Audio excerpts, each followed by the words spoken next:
उन्होंने सिर्फ राजनीतिक बातें की, राजनीतिक द्वेष फैलाने की कोशिश की, झूठ का पुलिंदा बिहार की जनता के सामने रखा। आज बिहार के लोग अमित शाह जी से पूछ रहे हैं, पूर्णिया एयरपोर्ट से उनको फ्लाइट पकड़नी है, टिकट की व्यवस्था कैसे होगी अमित शाह जी। लेकिन जब बिहार आते हैं कहते हैं मैं बिहार का हूँ, बिहार लोकतंत्र की जननी है, बिहार को आगे बढ़ाना है। अरे भाई कैसे बढ़ाना है? अगर हम बात करें 17-18 की, बिहार को 0 अनुदान मिला है। गुजरात की बात कर ले 5.5 करोड़ रुपए में। बिहार के खिलाड़ी भी मेधावान है, प्रतिभावान है, लेकिन अगर आप बिहार को इस तरह से पीछे धकेलिएगा तो यह कैसे चलेगा? अरे अमित शाह जी आए या प्रधानमंत्री जी खुद चले आए, 2015 का दौर याद कर लीजिए, महागठबंधन का स्वरूप क्या था, आज तो और विस्तृत स्वरूप है। कोई नहीं है टक्कर में, क्यों पड़े हैं चक्कर में? नमस्कार, मेरा नाम आलोक है। आप लाइव स्ट्रीम देख रहे हैं। केंद्रीय गृह मंत्री अमित शाह बिहार आ रहे हैं। ऐसे में अब एक तरफ जहां बीजेपी तैयारियां पूरी कर रही है, वहीं जेडीयू के लोग ये कह रहे हैं कि फिर से अमित शाह बिहार आ रहे हैं, क्या मिलेगा? केंद्रीय खेल नीति का भी विरोध कर रहे हैं। जेडीयू के प्रवक्ता अभिषेक झा हमारे साथ मौजूद हैं। अमित शाह फिर बिहार आ रहे हैं, पिछली दफा भी बिहार आए थे, आपने देखा था क्या कुछ उन्होंने मन से कहा था। लगता है कि इस बार बिहार की जो कई अपेक्षाएं हैं, कई वादे जो उन्होंने किए हैं, वो पूरा करेंगे। देखिए, अमित शाह जी गृह मंत्री हैं, बहुत बड़ा ओहदा होता है। बिहार के लोगों की यह अपेक्षाएं आकांक्षाएं थी कि गृह मंत्री जी जब बिहार आएंगे तो बिहार के हक और हुकूक की बात करेंगे, बिहार के पिछड़ेपन के विषय में कहेंगे, विशेष राज्य का दर्जा कब मिले, पटना यूनिवर्सिटी को सेंट्रल यूनिवर्सिटी का दर्जा कैसे मिले, बेरोजगारी के मुद्दे पर कहेंगे, महंगाई के मुद्दे पर बात करेंगे, रुपया डॉलर के मुकाबले कमजोर होता जा रहा है, इस विषय पर कहेंगे। लेकिन इन सारे विषयों पर चुप्पी साध गए अमित शाह जी। उन्होंने सिर्फ राजनीतिक बातें की, राजनीतिक द्वेष फैलाने की कोशिश की, झूठ का पुलिंदा बिहार की जनता के सामने रखा। अरे भाई पूर्णिया एयरपोर्ट के विषय में कह दिया, कहाँ है पूर्णिया एयरपोर्ट? आज बिहार के लोग अमित शाह जी से पूछ रहे हैं, पूर्णिया एयरपोर्ट से उनको फ्लाइट पकड़नी है, टिकट की व्यवस्था कैसे होगी अमित शाह जी? त्योहार भी आ गया है।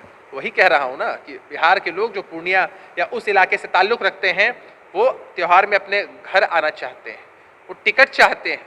पूर्णिया एयरपोर्ट पर आवाजाही सुनिश्चित कराइए अमित शाह जी, सिर्फ झूठ बोलकर निकल जाइएगा। ये नहीं था खेल नीति का आप लोग विरोध कर रहे हैं, क्या बिहार को उचित फंड नहीं मिला? देखिए, हर क्षेत्र की आप बात करें, बिहार के साथ पक्षपातपूर्ण रवैया अख्तियार किया गया है। तो डबल इंजन की सरकार इसका मतलब ठीक से काम नहीं कर रही थी। कहने को डबल इंजन की सरकार थी, लेकिन आपने देखा था इनके खुद के जो उस वक्त के वित्त मंत्री उप मुख्यमंत्री तारकिशोर प्रसाद जी थे, उन्होंने कहा था साफ तौर पर कि किस तरह से बिहार को बिहार का फंड नहीं दिया जा रहा है केंद्र की सरकार की तरफ से। शिक्षकों के वेतन का पैसा हो, मनरेगा का पैसा हो, विभिन्न जो योजनाएं हैं उनके मद का पैसा हो, वो भी नहीं दिया जा रहा था। 36वें राष्ट्रीय खेल महोत्सव के शुभारंभ में प्रधानमंत्री जी ने कहा कि खेलो इंडिया स्कीम के तहत क्रांति आ चुकी है देश में। हम पूछना चाहते हैं उनसे, यह कैसी क्रांति है जिससे बिहार अछूता है? मां भारती अपने किसी सपूत के साथ ऐसा सौतेला व्यवहार नहीं कर सकती है जैसा केंद्र की सरकार बिहार के साथ कहती है। नहीं, लेकिन प्रधानमंत्री तो कहते हैं ना कि देश का विकास तभी हो सकता है जब बिहार का विकास। सिर्फ कहने की बातें हैं। बिहार इतना पिछड़ा है, नीति आयोग की रिपोर्ट सामने आती है, बिहार को विशेष राज्य का दर्जा चाहिए, लेकिन जब बिहार आते हैं कहते हैं मैं बिहार का हूँ, बिहार लोकतंत्र की जननी है, बिहार को आगे बढ़ाना है। अरे भाई कैसे बढ़ाना है? जब तक आप बिहार को बिहार का हक नहीं देंगे, बिहार को सहायता नहीं मिलेगी, तब तक हम विकसित राज्यों की श्रेणी में कैसे आएंगे? अरे आंकड़े हैं। आज हमने खेल नीति पर बात की है, आप देख लीजिए 2000 अगर हम बात करें 17-18 की, बिहार को 0 अनुदान मिला है। गुजरात की बात कर ले 5.5 करोड़ रुपए मिले हैं। आश्चर्य तो आपको तब होगा जब गुजरात से लोग मेडल नहीं जीत पाते हैं, परफॉर्म नहीं कर पाते हैं। 19-20 में गुजरात को देश में सबसे ज्यादा 608 करोड़ रुपए से ज्यादा का अनुदान मिला है और बिहार को महज 50 करोड़ रुपए मिले हैं। बिहार के खिलाड़ी भी मेधावान है, प्रतिभावान है, लेकिन अगर आप बिहार को इस तरह से पीछे धकेलिएगा तो यह कैसे चलेगा? आज हमने खेल नीति पर भारतीय जनता पार्टी का, केंद्र की सरकार का पर्दाफाश किया है ताकि लोग इस बात को जान सके कि ये खेलो इंडिया है, ये खेलो इंडिया है। प्रधानमंत्री ये खेलो इंडिया नहीं है, झेलो इंडिया है। इन्होंने कहा कि खेलो इंडिया के माध्यम से पूरे देश भर में खेल में क्रांति आ गई। कैसी क्रांति? आप जो अनुदान दे रहे हैं बिहार को, क्या दे रहे हैं? बिहार के खेल और खिलाड़ियों के लिए आपने क्या किया? यहाँ जो स्पोर्ट्स अथॉरिटी ऑफ इंडिया की जो सेंटर खुला हुआ था, साई ट्रेनिंग सेंटर, पटना में, मुजफ्फरपुर में, जमुई के गिद्धौर में, किशनगंज में, ये सारी संस्थाएं बंद हो गई। कैसा खेलो इंडिया अभियान चल रहा है आपका? आप अनुदान के मामले में देख लीजिए, बिहार को सबसे निचले पायदान पे आप रखते हैं।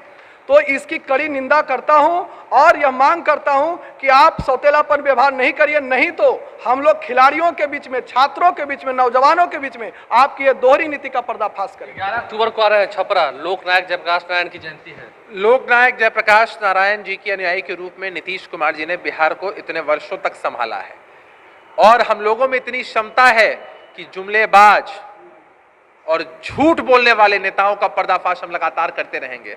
अरे अमित शाह जी आए या प्रधानमंत्री जी खुद चले आए, 2015 का दौर याद कर लीजिए, महागठबंधन का स्वरूप क्या था, आज तो और विस्तृत स्वरूप है। प्रधानमंत्री जी आए थे, टक्कर दे पाएंगे वो? टक्कर लग रही है आपको? कोई नहीं है टक्कर में, क्यों पड़े हैं चक्कर में?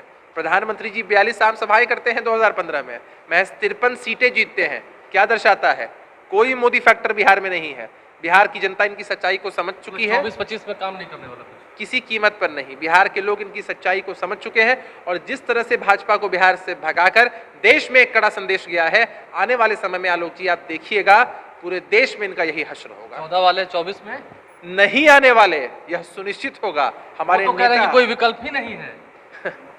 यही घमंड हुआ करता था बड़े बड़े लोगों को, लेकिन किस तरह से सत्ता के शिखर से सत्ता के फर्श पर पहुंच जाएंगे अंदाजा भी नहीं लगेगा। देखिए, सत्ता के शिखर से सत्ता के फर्श तक पहुंचाने में ज़्यादा समय नहीं लगता है और जेडीयू इस बार पूरी तैयारी कर चुकी है, केंद्रीय खेल नीति का विरोध कर रही है। वहीं अमित शाह जो बिहार आने वाले हैं उससे पहले जमकर के हल्ला बोला गया है जेडीयू नेताओं की ओर से, प्रवक्ताओं की ओर से। हमारे चैनल को सब्सक्राइब कर लें, साथ साथ फेसबुक पेज भी लाइक करें। धन्यवाद।